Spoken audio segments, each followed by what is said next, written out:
Primeiro livro dos Reis, capítulo de número 15, irmãos, do versículo 25 até o final do capítulo 15, e nós entraremos no capítulo 16 até o versículo 7.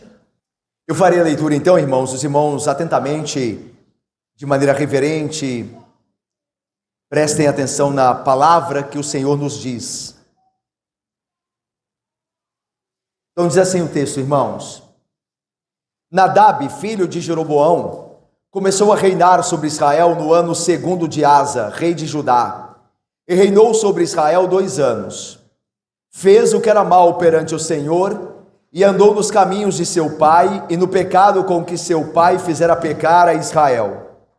Conspirou contra ele Baasa, filho de Aías, da casa de Issacar, e o feriu em Gibeton, que era dos filisteus, quando Nadab e todo Israel cercavam Gibeton. Baasa, no ano 3º de Asa, rei de Judá, matou a Nadab e passou a reinar em seu lugar. Logo que começou a reinar, matou toda a descendência de Jeroboão. Não lhe deixou ninguém com vida, a todos exterminou, segundo a palavra do Senhor, por intermédio do seu servo Aías, o Silonita, por causa dos pecados que Jeroboão cometera, e pelos que fizera Israel cometer, por causa da provação com que irritara ao Senhor, Deus de Israel. Quanto aos mais atos de Nadab e a tudo quanto fez, porventura não estão escritos no livro da história dos reis de Israel? Houve guerra entre Asa e Baasa, rei de Israel, todos os seus dias. No ano 3º de Asa, rei de Judá, Baasa, filho de Aías, começou a reinar sobre todo Israel, em Tisra, e reinou 24 anos. Fez o que era mal perante o Senhor, e andou no caminho de Jeroboão e no seu pecado, o qual fizera Israel cometer. Então veio a palavra do Senhor a Jeú, filho de Anani, contra Baasa, dizendo: Porquanto te levantei do pó e te constituí príncipe sobre o meu povo de Israel, e tens andado no caminho de Jeroboão, e tens feito pecar a meu povo de Israel, irritando-me com os seus pecados, eis que te exterminarei a ti, Baasa, e os teus descendentes, e farei a tua casa como a casa de Jeroboão, filho de Nebate. Quem morrer a Baasa na cidade, os cães o comerão, e o que dele morrer no campo aberto, as aves do céu comerão. Quanto aos mais atos de Baasa, e ao que fez, e ao seu poder, porventura não estão escritos no livro da história dos reis de Israel? Baasa descansou com seus pais e foi sepultado em Tisra, e Elá, seu filho, reinou em seu lugar.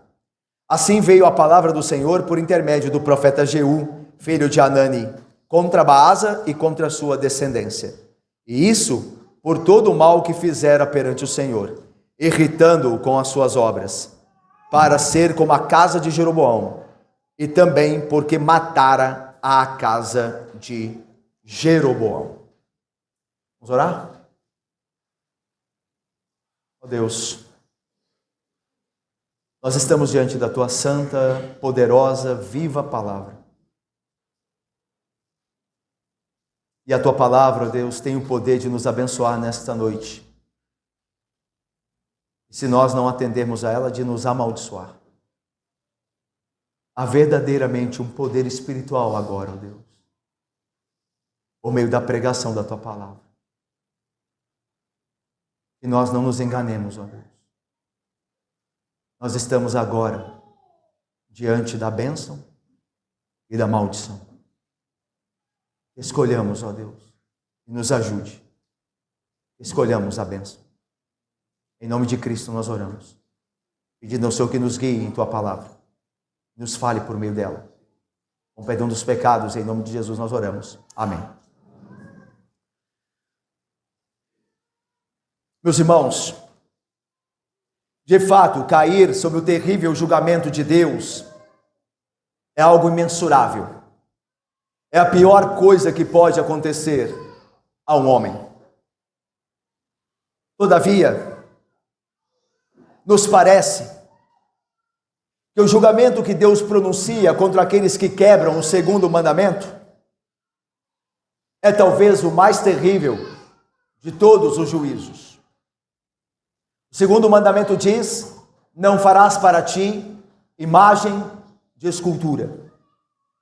O segundo mandamento é uma proibição à idolatria. E o segundo mandamento, essa proibição, tem um anexo a ela, que diz: não te prostrarás diante deles, dos deuses falsos, nem servirás a eles. E aí veja agora a ameaça: porque eu, o Senhor teu Deus, sou Deus zeloso, que castigo os filhos pela iniquidade dos pais, até a terceira e quarta geração daqueles que me odeiam, daqueles que me aborrecem por meio da idolatria. Veja que este mandamento, irmãos, ele não só promete, ameaçando, e é o que Deus faz aqui, alcançar uma terceira e quarta geração de filhos que andam nos mesmos pecados que seus pais outrora andavam, mas também há uma maldição lançada por Deus a estas gerações por causa do pecado dos pais. E nós não estamos falando aqui, irmãos, como já citamos alguns domingos atrás, de maldição hereditária, de que um filho que anda no caminho do Senhor vai pagar pelos pecados do pai dele ou do avô dele. Nada disso. A Bíblia é muito clara: cada um levará os seus pecados, pagará por eles, e deles dará conta. Mas é verdade também, irmãos, que quando pais decidem se afastar de Deus, decidem o caminho ou pelo caminho da idolatria, ele e sua casa estão sob maldição, a não ser que se convertam, tanto pais quanto filhos, para que Deus se compadeça. Mas fora da maldição, do arrependimento, fora do contexto do arrependimento, a maldição está sobre este lar, esta casa e sobre gerações que não se arrependem da idolatria. Vemos essa maldição se realizar na vida dos reis que sucederam Jeroboão no trono de Israel. Ao testemunharmos essa idolatria de geração após geração, a história desses reis serve-nos como advertência, pois também nós estamos vivendo em uma época em que as pessoas adoram falsos deuses como dinheiro, sexo, poder e muitas outras falsas divindades. Deus, em sua palavra, promete amaldiçoar a sociedade idólatra. E talvez, meus irmãos, nós já estejamos, Ana Japor, minha irmã, Bruno e Vanessa, debaixo dessa maldição. Assassinatos, prostituição, imoralidade, corrupção, falta de justiça, tudo isso que nós vemos, por exemplo, na nossa sociedade, é sinal da ira e da maldição de Deus em uma sociedade idólatra. Como então, meus irmãos, preservar a nós mesmos e os nossos queridos, as nossas famílias, desse contexto de ira e maldição que Deus traz sobre a sociedade na qual nós estamos inseridos? Como nos preservar? Como escapar da ira e da maldição de Deus no meio de uma sociedade idólatra? A história desses reis que nós lemos aqui, Nadab e Baasa, nos trazem princípios. É óbvio que de forma negativa, para que nós não imitemos, mas nos trazem princípios de como nos guardamos da ira de Deus e da maldição dele, nesta geração corrupta e perversa na qual vivemos. Irmãos, foram muitos reis que passaram pelos tronos de Israel e de Judá, e nos é, senão impossível, difícil, ao menos, lembrar do nome de todos eles, certo? São muitos os reis que estão narrados aqui em 1 Reis, 2 Reis, 1 Crônicas e 2 Crônicas, que sentaram-se ou que assentaram-se nos tronos de Israel e de Judá. Mas há uma importante informação sobre esse contexto dos reis de Israel e de Judá, que pode nos dar um direcionamento de entender aquele contexto. E esta é a informação. Os reis do norte, os reis de Israel, lembram-se que o reino foi dividido, em norte, reino de Israel, reino do norte, com capital em Samaria, e reino do sul, com capital em Jerusalém, reino de Judá e de Benjamim. O reino do norte não possuiu nenhum rei piedoso. No reino do norte, não se assentara em seu trono nenhum rei que agradou a Deus.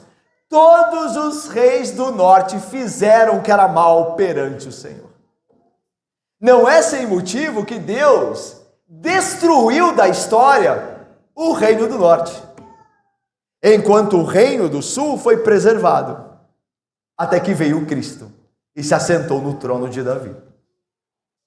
Mas o reino do norte foi eliminado, extirpado da história, porque não houve um rei sequer piedoso no trono de Israel. A história de Nadab e Baasa, reis do norte, nos mostram esse princípio, esta verdade que nós vemos na história de Israel. Eles viviam em pecado ao invés de viverem para a justiça. Olha o que a Bíblia diz desse primeiro rei aí que nos é narrado, Nadab. Olha aí o versículo 25 e 26. Nadab, filho de Jeroboão, começou a reinar sobre Israel no ano 2º de Asa, rei de Judá. E reinou sobre Israel 2 anos. Fez este Nadab o que era mal perante o Senhor, e andou nos caminhos de seu pai, e no pecado com que seu pai fizera pecar a Israel. Irmãos, como nós falamos, após a morte de Salomão, Roboão dividiu o reino. Lembram-se, na ignorância dele, na tolice dele, ele dividiu o reino de Israel. E quando Roboão praticou esta tolice, Deus pegou 10 tribos do reino de Israel e deu a Jeroboão. E vocês se lembram, nós temos repetidas vezes lembrado isso aqui aos irmãos, que através do profeta, Deus prometeu a Jeroboão que se ele fosse fiel ao Senhor, Deus abençoaria a sua casa e o seu reino. Lembram-se? Deus deu um privilégio a Jeroboão, mesmo ele não sendo da linhagem de Davi. Deus disse a ele: se você me obedecer, se você andar nos meus caminhos, eu estabelecerei a sua casa e te darei um reino próspero. Só que Jeroboão desprezou esse privilégio e instituiu idolatria em Israel. E agora Nadab, seu filho, está seguindo os passos do pai, como diz aquele ditado, que pela graça de Deus nem sempre se cumpre, mas fora dela é certo, está o pai, está o filho. Os maus caminhos de Jeroboão levaram seu filho ao pecado também. O que a Bíblia diz, agora veja o que a Bíblia diz sobre Baasa, e nós vamos pular alguns versículos aí, ok? Baasa andou nos mesmos caminhos, embora Baasa não fosse filho de Jeroboão, porque Baasa tirou o trono de Israel da família de Jeroboão e depois matou toda a família de Jeroboão, Baasa andou nos mesmos caminhos que a família de Jeroboão havia andado. Olha aí o versículo 33 e 34, vamos ver juntos? No ano 3º de Asa, rei de Judá, Baasa, filho de Aías, começou a reinar sobre todo Israel em Tirsa, e reinou 24 anos. Fez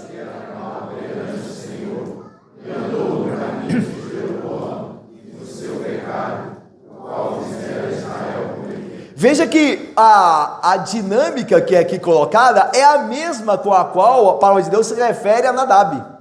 Nadab fez o que era mal perante o Senhor, está escrito aí no versículo de número 26. E no versículo de número 33 e 34 diz a mesma coisa. Fez Baasa o que era mal perante o Senhor, e veja, e andou no caminho de Jeroboão, mas aí não tem seu pai, porque Jeroboão não era pai de Nadab. Nadab matou o filho de Jeroboão para reinar no lugar dele. Mas ele andou nos mesmos caminhos que a família de Jeroboão outrora andara. Então veja, quão terrível é um mau exemplo. Quão terrível é um mau exemplo. É o caminho errado por meio de autoridades, por exemplo, de líderes. Como prejudica gerações e gerações. Às vezes, não só prejudicam os familiares, aqueles que estão ao redor, mas pessoas próximas.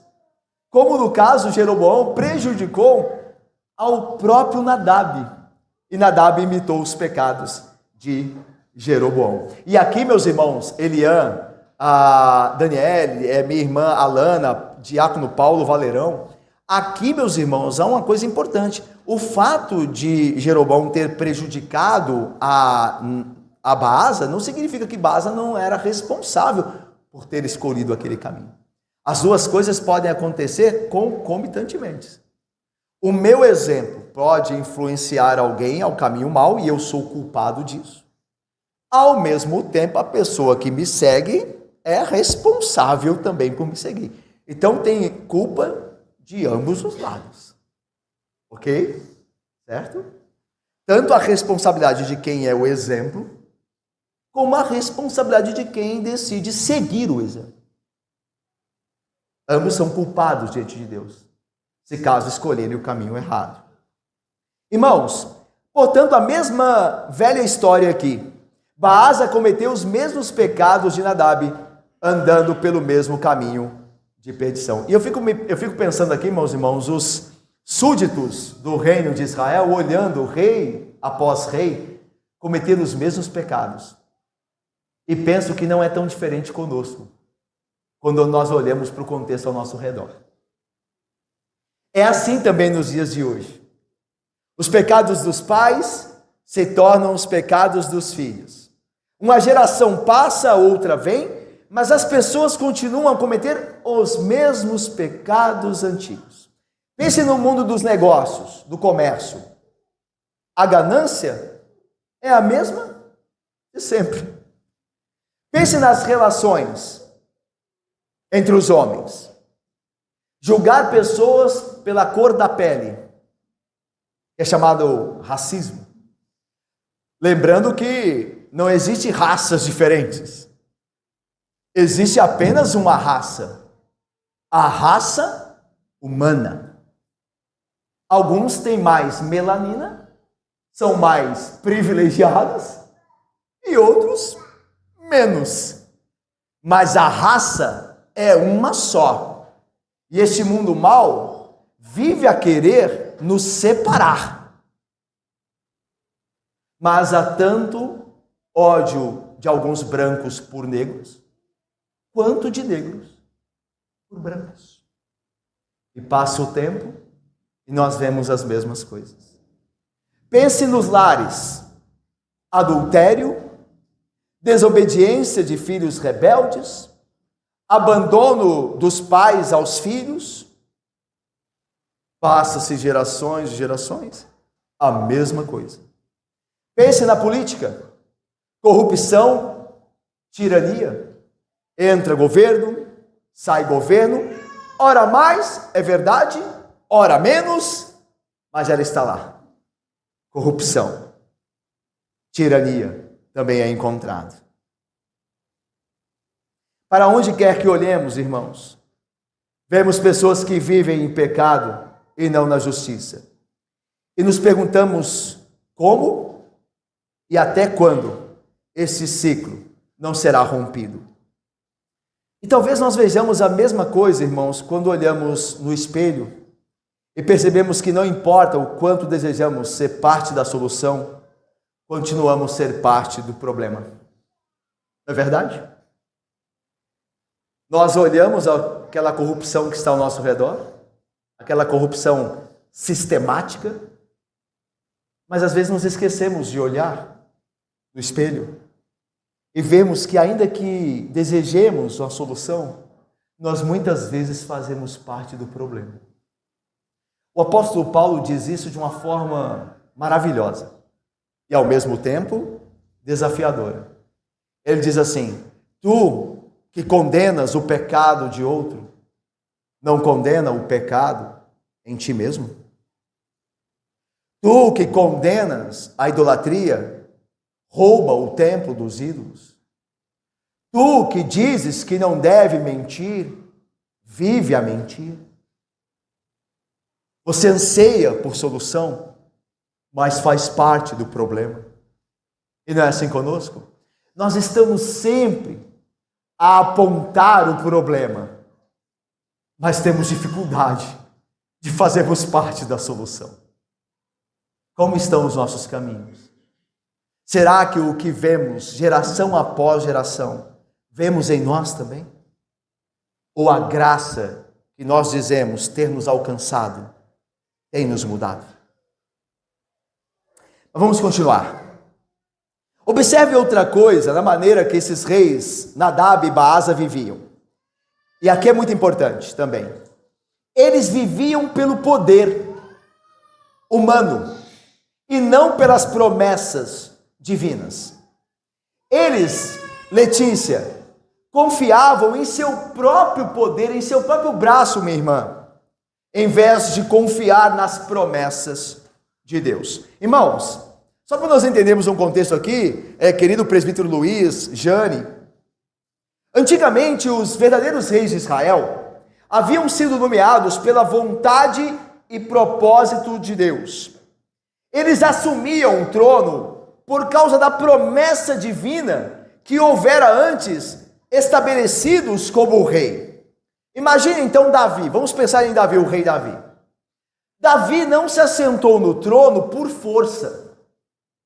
Ele não fez valer o seu braço para conquistar o trono. A Bíblia diz que ele era um simples pastor de ovelhas. E Deus, através do seu profeta, foi encontrá-lo por detrás das ovelhas e chamá-lo ao trono. Quando Davi teve a chance de matar Saul para apoderar-se do trono, vocês se lembram? Davi não o fez. Ele nunca tomou o trono por força, mas sempre confiou na promessa. Salomão, a mesma coisa. O filho de Davi.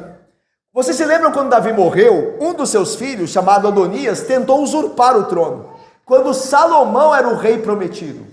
Então vocês se lembram que Betseba intercedeu junto a Davi, avisando ao rei já velho, próximo da morte, que havia um complô para que Salomão não reinasse e no seu lugar reinasse Adonias. Mas você não vê Salomão entrando nessa guerra. Você vê Salomão esperando. E Deus, por meio da providência, o fez sentar no trono. Salomão confiou na promessa, não no seu braço. E nós temos o exemplo do maior rei de todos, o eterno rei, o Senhor Jesus Cristo. O Senhor Jesus Cristo, que se humilhou até a morte, e depois esperou que seu Pai cumprisse sua promessa, de ressuscitá-lo dentre os mortos e exaltá-lo à direita dele mesmo. Jesus Cristo é a prova de que o reino de Deus não é tomado por força, mas segundo a promessa de Deus. O Filho eterno de Deus descansou na promessa de seu Pai, entregando-se à morte, como confiara que seu Pai dali o ressuscitaria após 3 dias, como assim foi. Portanto, irmãos, nós vemos exemplos de que os reis, antes do reino dividido, confiavam na promessa do Senhor. Mas esse não foi o caso nem de Nadab, nem de Baasa. Por exemplo, Nadab governou por apenas 2 anos, antes de Baasa o matar, tomando o seu reino à força. Olha o que diz o versículo 27. Conspirou contra ele, contra Nadab, Baasa, filho de Aías, da casa de Sacar, e o feriu em Gibeton, que era dos filisteus, quando Nadab e todo Israel cercavam Gibeton. A ideia aqui era que Israel, o reino do norte, saiu numa campanha contra os filisteus, e cercou uma das cidades dos filisteus, chamada Gibeton.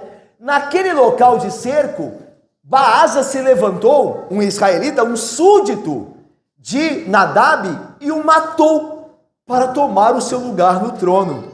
E aí veja o versículo 28. Baasa, no ano 3º de Asa, rei de Judá, matou a Nadab e passou a reinar em seu lugar. Então veja, Nadab foi assassinado, mas Baasa não parou por aí não. Olha o versículo 29, vamos ler juntos? Logo que começou a reinar, matou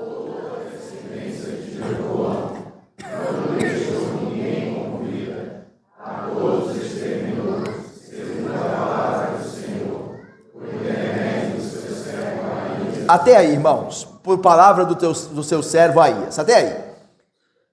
Logo que começou a reinar Baasa, o que ele fez? Depois de ter matado a Nadab, matou todos os descendentes de Jeroboão, não deixou ninguém com vida, a todos exterminou. Irmão, certamente isso é brutal, não é? Mas era costume entre os reis antigos. Isso era uma prática comum naqueles dias. Quando um rival reclamava o trono para si, após possuí-lo, ele matava todos os membros da família do antigo rei. Por que ele fazia isso? Para que os membros da família do antigo rei não se levantassem e reivindicassem o trono, que por direito era deles. Eles eram herdeiros.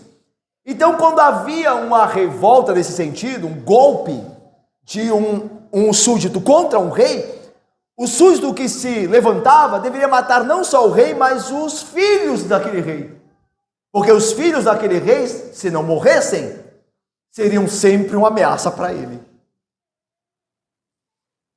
O ponto aqui é que, em vez de esperar que Deus o levantasse, Baasa quis fazer valer a sua própria sorte.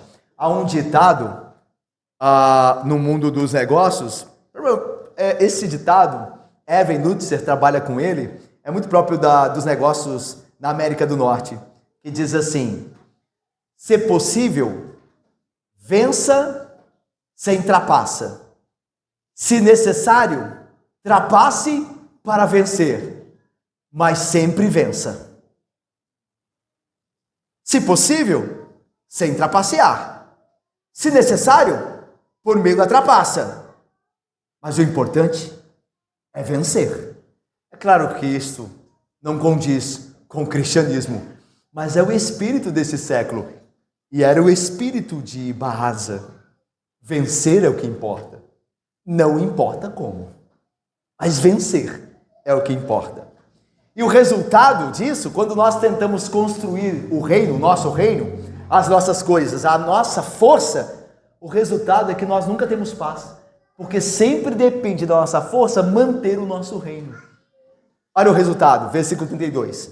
Houve guerra entre Asa e Baasa, rei de Israel, todos os seus dias.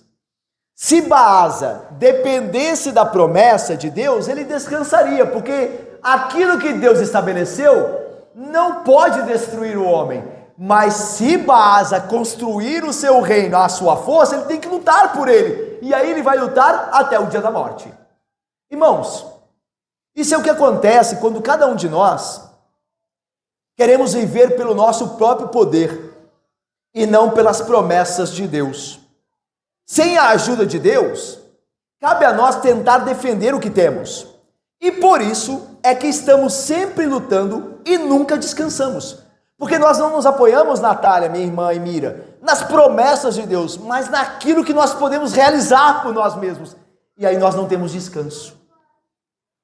Isso gera conflitos em todas as relações humanas. Rivalidade entre irmãos, por exemplo, quando com questão de herança.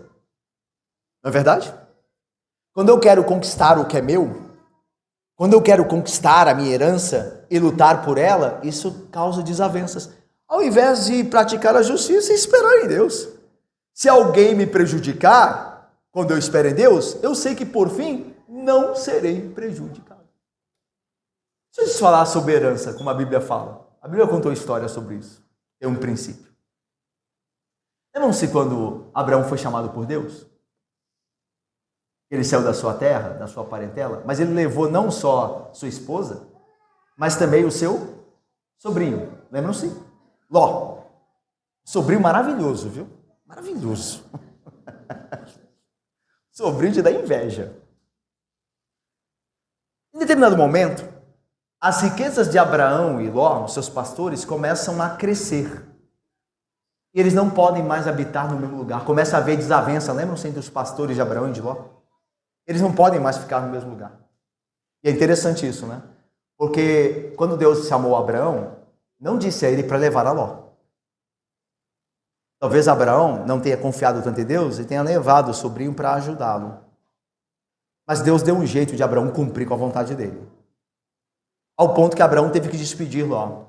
E aí vocês se lembram que Abraão, como tio bondoso, disse assim: olha, Ló, meu sobrinho, talvez até meio que culpado de ter trazido o menino, que já não era um menino, obviamente, na época, e agora já não podia viver com ele, então meio que constrangido, deu a opção a Ló para decidir para onde ele iria. E Abraão disse: olha, se você disser que vai para a direita, eu vou para a esquerda. Se você disser que vai para o norte, eu vou para o sul. E deu a Ló o direito de escolha, que era, obviamente, como sobrinho de Abraão, mais novo do que seu tio velho. E não é que Ló, aquele sobrinho amável, escolheu a melhor região para ele? Olhando as campinas de Sodoma e Gomorra, olhou aquela terra fértil e disse: eu quero ir para lá, deixando o deserto árido, que era outra região, para o seu tio Abraão. Aí sabe o que Abraão fez? Abraão não discutiu com Ló. Falou: seu sobrinho ingrato, seu sobrinho terrível. Abraão não fez isso. Abraão foi para a região mais infértil. Vocês se lembram como termina a história?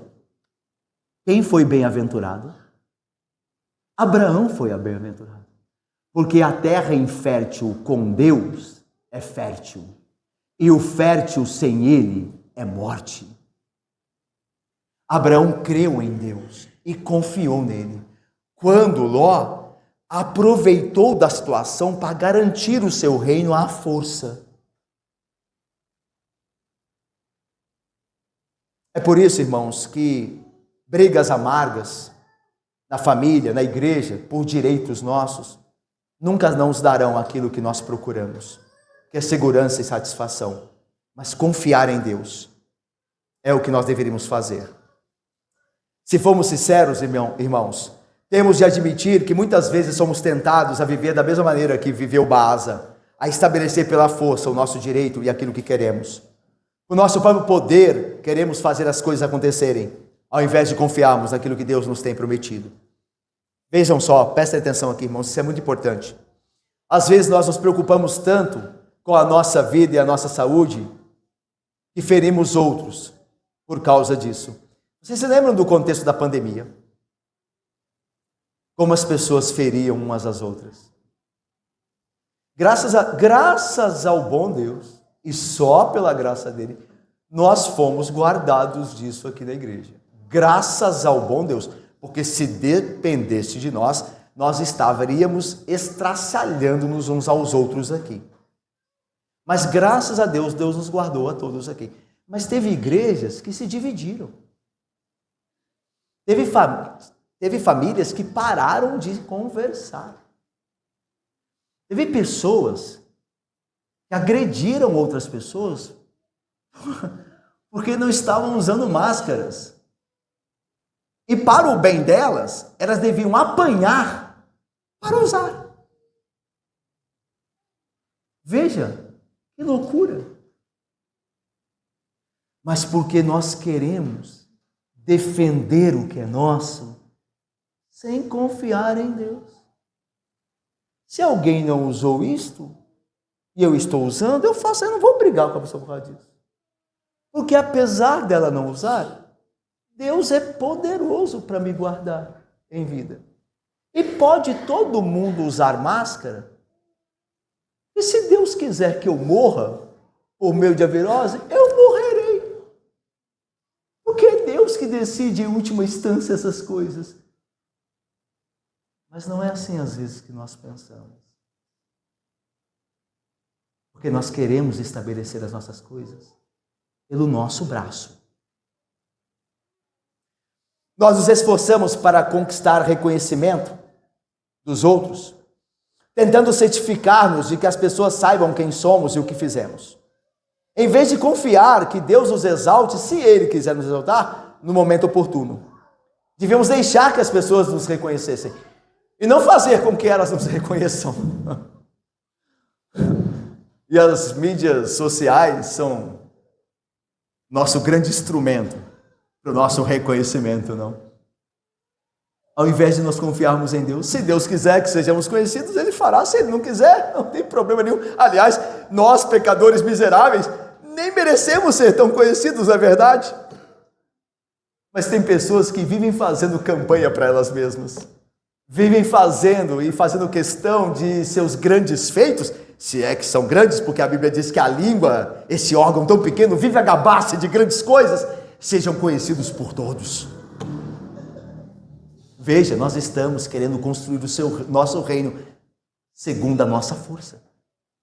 Quando nós fazemos isso, nós queremos construir a nossa popularidade, a nossa força, através do nosso braço, ao invés de confiarmos em Deus. Se Ele quiser nos exaltar, Ele fará. Ficamos preocupados com a nossa situação de trabalho, ao invés de confiar na promessa de Deus em satisfazer nossas necessidades. Entramos em negócios desonestos e caluniamos nossos concorrentes para construir o nosso reino, para ter uma promoção no emprego, para sairmos melhor à custa dos nossos chefes. Denegrimos injustamente a imagem do nosso colega de trabalho.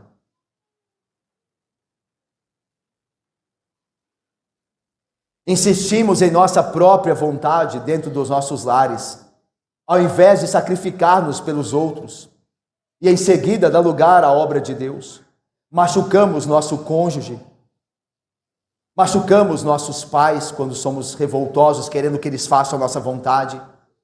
Machucamos nossos filhos como somos, de fato, muito criteriosos e zelosos, longe do que Deus ordena, e não segundo a palavra dele, quando oprimimos nossos filhos com regras e mais regras, que são desnecessárias muitas vezes.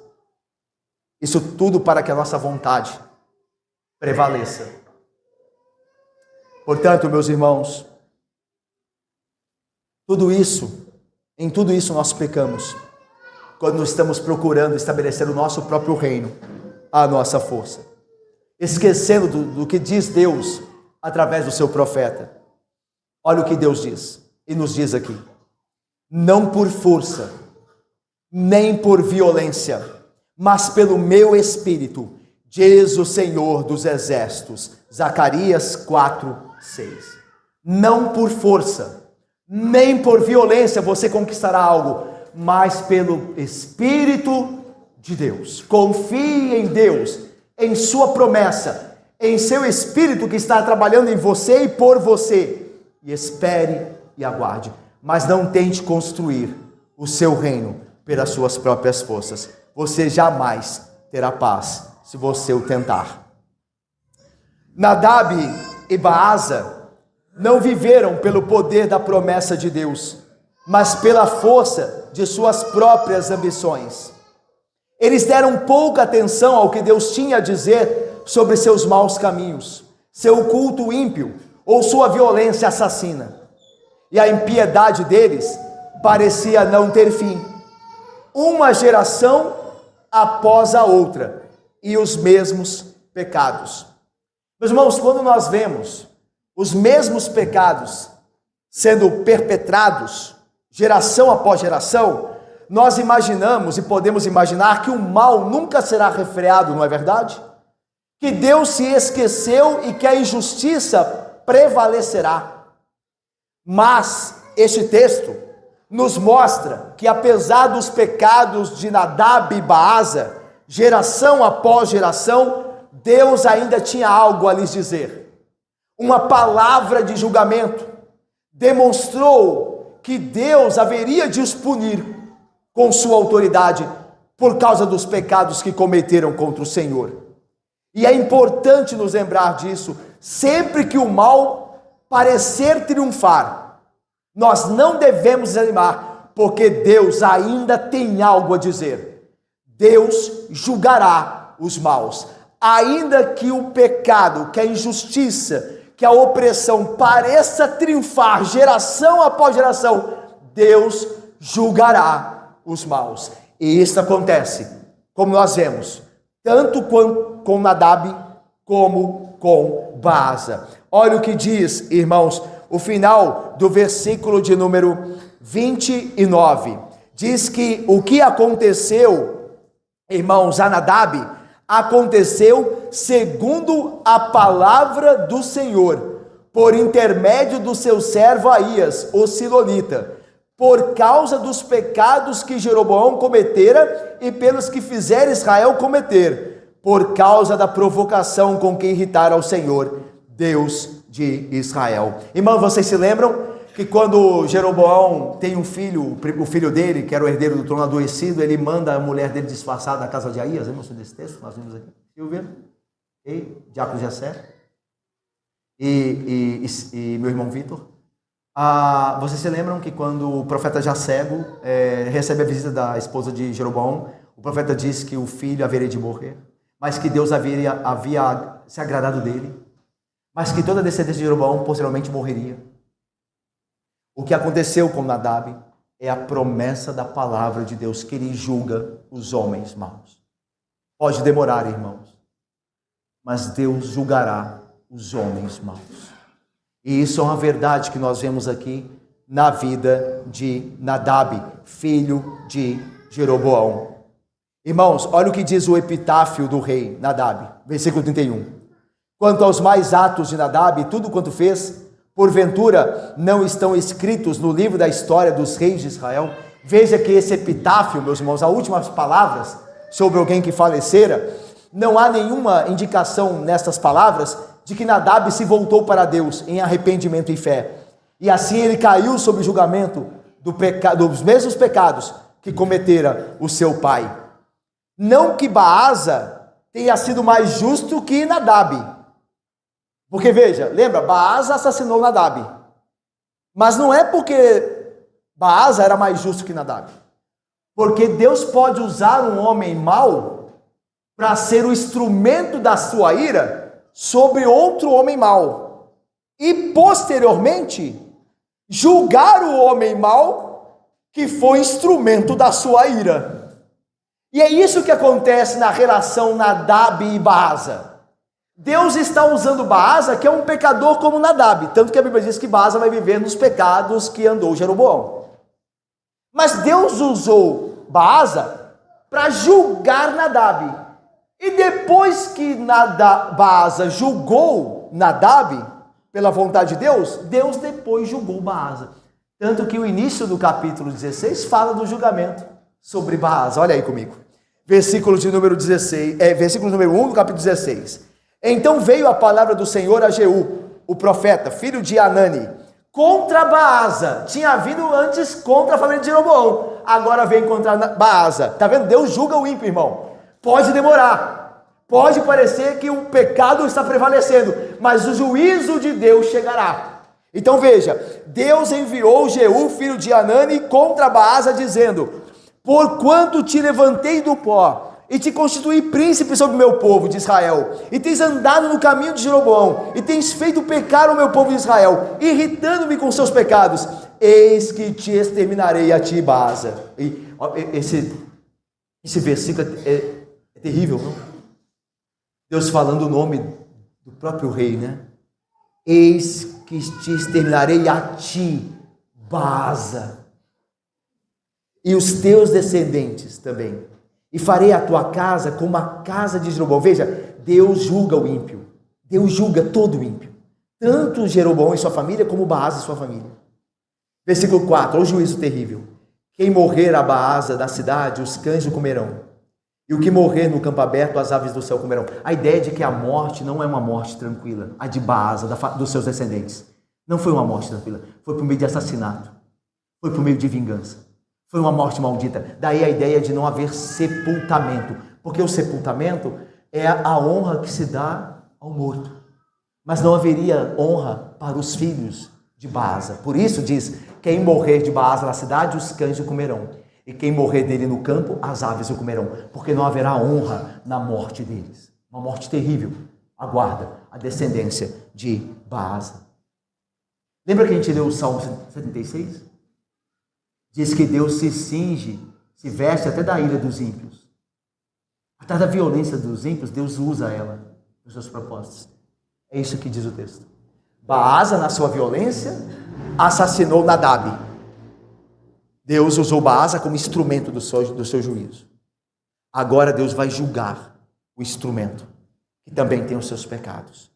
Deus julgará toda alma que não se arrepende dos seus pecados. Toda alma idólatra, todo idólatra será condenado e destruído por Deus. E imediatamente após essa terrível profecia a Baasa, a Bíblia nos informa o obituário de Baasa. Olha aí, versículos 5 e 6. Quanto aos mais atos do capítulo 16, quanto aos mais atos de Baasa e ao que fez ao seu poder, porventura não estão escritos no livro da história dos reis de Israel? Baasa descansou com seus pais e foi sepultado em Tisra, e lá seu filho reinou em seu lugar. E no final do nosso texto, né, versículo 7 do capítulo 16, Deus dá o motivo pelo qual julgou Baasa. Olha aí, a palavra do Senhor por intermédio do profeta Jeú, filho de Anani, contra Baasa e contra a sua descendência. Por quê? Por todo o mal que fizera perante o Senhor, irritando. A mesma coisa que Jeroboão e Nadab fizeram, né? Irritando com as suas obras, para ser como a casa de Jeroboão, e também porque mataram a casa de Jeroboão. Eu termino, irmãos, com o seguinte: geração em geração vivendo em pecado, geração em geração recebendo a ira de Deus.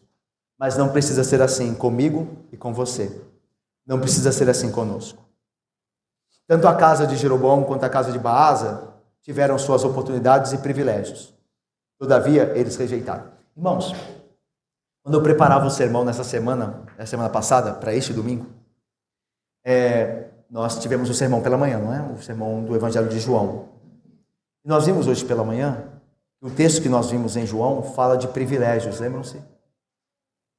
E Jesus diz assim: eles não só me têm visto, como têm visto as minhas obras. Todavia me odiaram a mim e a meu Pai.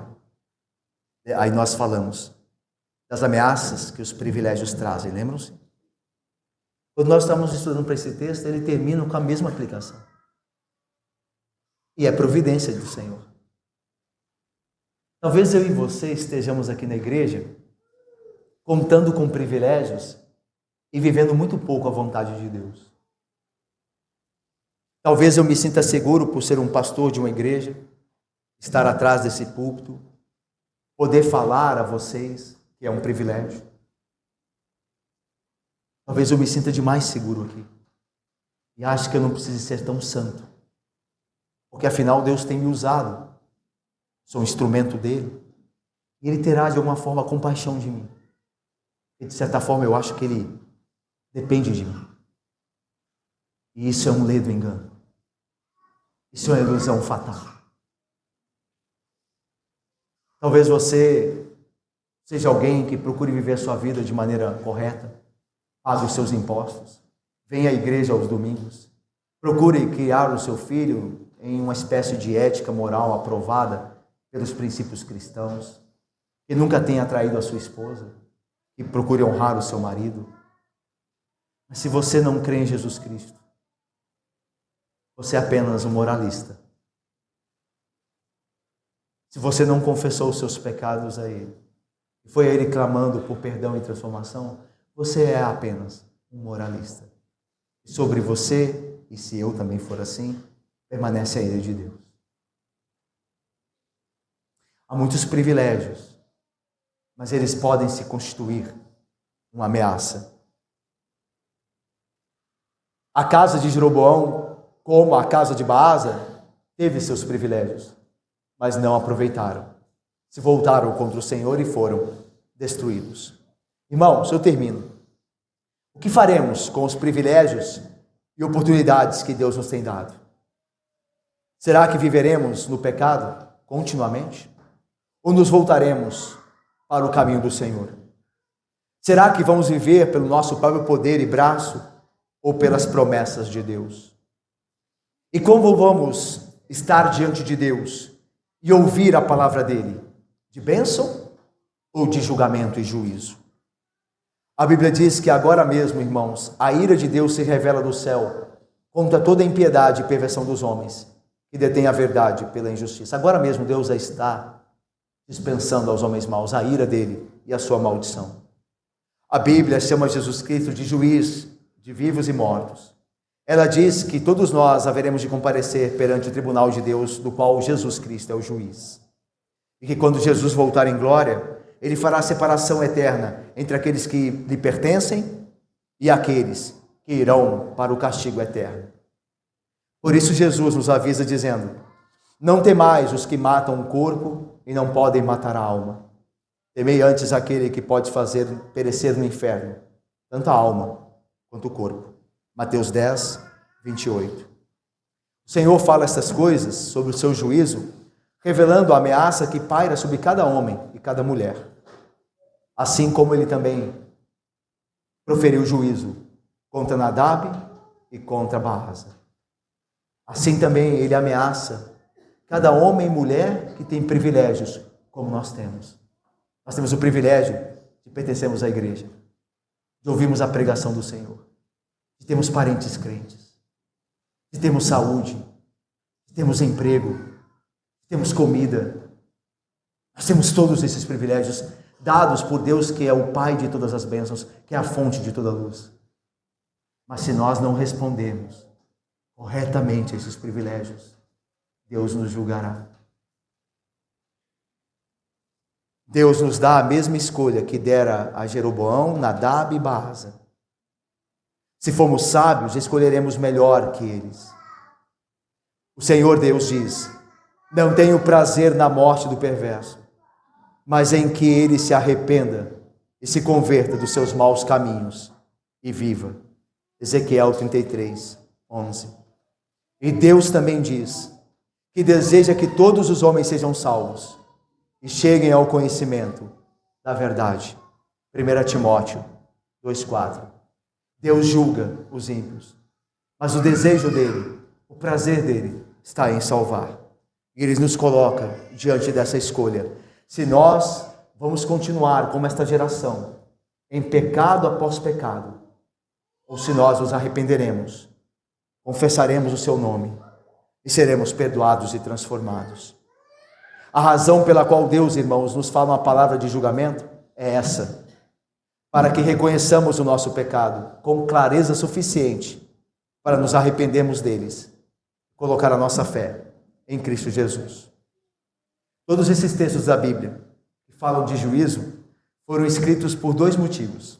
Primeiro, e eu termino com eles, para que nós saibamos que Deus há de punir, como punira antes e sempre o fará, a todos aqueles que, privilegiados, se mantêm rebeldes à sua vontade e à sua pessoa, e que decidem construir o seu próprio reino pelo seu próprio braço.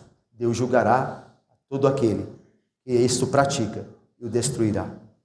O segundo motivo desses textos é para que nós, arrependidos de não confiar na promessa de Deus e tentar construir a nossa própria sorte com o nosso braço e com o nosso coração, que muitas vezes é enganoso, nos arrependamos diante do Senhor, voltemos para Cristo, confiemos nele e em suas promessas, na certeza de que ele nos livrará, não só da ira, mas do juízo final de Deus que há de vir sobre essa sociedade pagã e condenada. Que Deus nos abençoe. Amém, irmãos.